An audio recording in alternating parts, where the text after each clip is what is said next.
All right, everybody, welcome back. We have got some big news today. Kind of shocking, honestly. Yeah, definitely big international news to cover today. It sure is. Justin Trudeau resigned. Yeah, after 9 years as Prime Minister of Canada. Wow.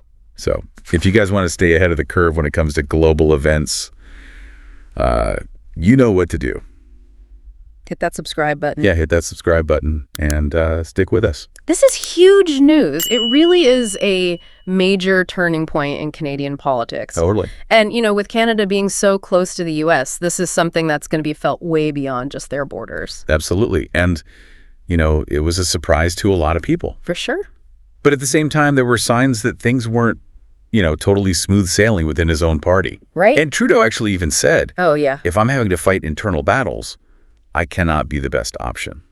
Interesting. Well, that statement really tells you a lot about what's been going on within the Liberal Party. Yeah. I mean, think about it. Over 20 members were openly calling for him to step down. Yeah. And then you have the deputy prime minister resigning too. Right. That really shows you how deep these divisions run. So it wasn't just like, personal disagreements or anything. It was more about like fundamental policy differences. Exactly. There were some pretty serious clashes about key issues.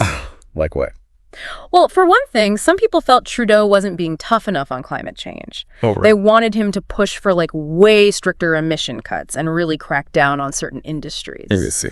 But then on the other side, you had folks within the party saying, whoa, hold on, let's not go too crazy here. Yeah. They were worried about the economy, what these changes might do to jobs, especially in Canada's energy sector. I see. Yeah, that makes sense. It was a real balancing act. And then you've got the whole deputy prime minister situation. Oh, right. Yeah. I mean, resigning, that it seems connected to how the government handled those tariff threats back during the Trump administration. It absolutely is. You hit the nail on the head there. It's like he got caught in the middle of all that. Exactly. It exposed this huge rift in the party. Between those who wanted to kind of play nice with the U.S., put trade and the economy first, and others who felt Trudeau should have stood up to Trump more, pushed back against those protectionist policies. Right. And all this is happening while their poll numbers are dropping. Yeah. And the Conservatives are gaining ground. Oh, really? Oh, yeah. They've been really smart about tapping into people's anxieties about things like,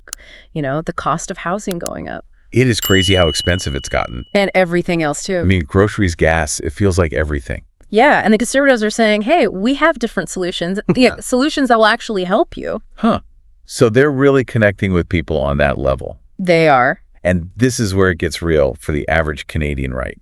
Totally. They're dealing with all this stuff. Rising prices, maybe their jobs are uncertain, especially with, the U.S. economy being a little unpredictable. It's a lot to handle. Yeah. So what do you think? What's next for Canada now that Trudeau's gone? Ooh, that's the big question, isn't it? It is. Well, first things first, there's going to be a huge battle for who takes over the Liberal Party. Ooh, yeah. That'll be interesting. There are a few names being thrown around already. Like who? Well, you've got Chrystia Freeland. She's the finance minister right now. Okay. She's seen as a strong contender, tons of experience on the international stage, but she might face pushback from the more progressive side of the party. I see. Then there's François-Philippe Champagne. Oh, yeah, I've heard that name. He's the Innovation, Science, and Industry Minister. Yeah. And he might appeal to folks who are looking for someone new, fresh face, someone focused on the economy, tech, all that.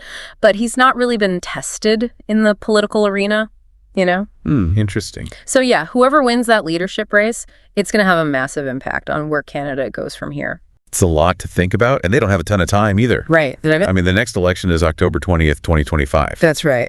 And on top of that, there's a chance of a no confidence vote when Parliament gets back in session in March. So yeah, things are going to get pretty wild in Canadian politics. They are. And, a new prime minister is going to have a lot on their plate. For sure. I mean, dealing with all these economic issues, figuring out how to handle the relationship with the U.S. It's a tall order. And figuring out what Canada's role is going to be on the global stage, with things changing so rapidly. Huge challenges, but also huge opportunities. It'll be interesting to see how it all unfolds. It will. So yeah, if you want to keep up with this story and see what happens next. Don't forget to subscribe. Yeah, definitely hit that subscribe button. And one last thing for everyone to think about. What's that? How will this change in leadership impact Canada's relationship with the U.S. and its role in global politics? What kind of challenges and opportunities will Canada face in the coming years? Great questions. Things to ponder. You sure are. Thanks for joining us for this look at what's happening up north. You got it. And don't forget to like this video and subscribe for more discussions like this one. Until next time. See you later. Bye.